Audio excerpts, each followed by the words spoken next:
একজন মেয়ে দৈত্য তার পুরনো হাই স্কুলে এসে ছাত্রদের সামনে বক্তৃতা দিচ্ছিল। ঠিক বলতে বলতে হঠাৎ প্রিন্সিপাল মাথা ঘুরে অজ্ঞান হয়ে পড়লেন। মেয়ে দৈত্য বলল, ঘাবড়াচ্ছ কেন? এটা পানির অভাবে হয়েছে। তারপর সে তার মোজা খুলে প্রিন্সিপালের মাথার উপর ধরে মুচড়ে দিল। প্রিন্সিপাল মোজার পানি পড়ে জ্ঞান ফিরে পেলেন। নতুন করে জীবন ফিরে পাওয়া প্রিন্সিপাল চিৎকার করে বললেন, আমাকে এখান থেকে নিয়ে যাও। তারপর তাকে মেডিকেল রুমে নিয়ে যাওয়া হলো। স্কুলের ডাক্তার মিনা শিক্ষিকা প্রিন্সিপালকে জিজ্ঞেস করলেন, আপনার গায়ে এত পা ধোয়ার পানির গন্ধ কেন? আপনি কি ড্রেনের মধ্যে পড়ে গিয়েছিলেন? প্রিন্সিপাল লজ্জা পেয়ে মাথা নাড়লেন। মিনা তখন পানির পাইপ দিয়ে প্রিন্সিপালকে ভালো করে ধুয়ে দিলেন।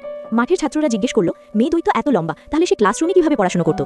মেয়ে দৈত্য তখন স্কুল ভবনের ছাদটা খুলে ফেললো। বলল, সে তখন এখানে শুয়ে শুয়ে ক্লাস করতো। বৃষ্টি হোক আর ঝড়ই হোক, সে অটলভাবে বিজ্ঞান ও সংস্কৃতির জ্ঞান অর্জন করে গেছে। মাঝে মধ্যে শিক্ষকদের বাড়িতে ধরে নিয়ে গিয়ে আলাদাভাবে প্রাইভেট টিউশনও নিত।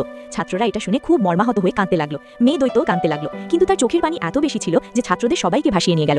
মেয়ে দৈত্য তাড়াতাড়ি তার জুতো দিয়ে ছাত্রদের তুলে আনলো। ছাত্ররা বলল, ধন্যবাদ, কিন্তু আমাদের এখন নামিয়ে দাও, তোমার জুতোটা একটু দুর্গন্ধযুক্ত। মেয়ে দৈত্য বলল, সরি বন্ধুরা।